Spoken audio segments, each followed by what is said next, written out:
testing and personal protective equipment are the two big stories.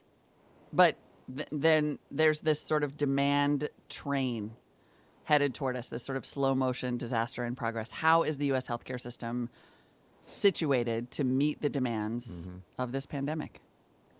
So I think the kind of short and scary answer is not especially well. And I think when you think of the American healthcare system, one of the real disadvantages it has compared to other countries is that it's very fragmented and disorganized. We've talked about this before, but it's not one system. It's a ton of hospitals operating on their own, insurance companies and doctors. Unlike, if you looked at like a European system, there's much more of a national government role for planning.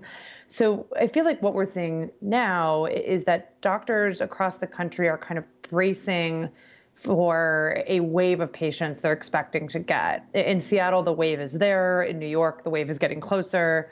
And then in other cities, it feels a little more distant, but doctors think it's going to happen.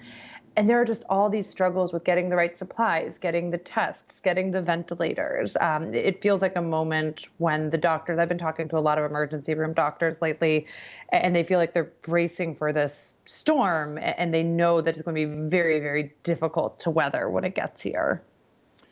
They're bracing for a storm, or to use the president's language, this is a war, right, in which they are woefully under-equipped.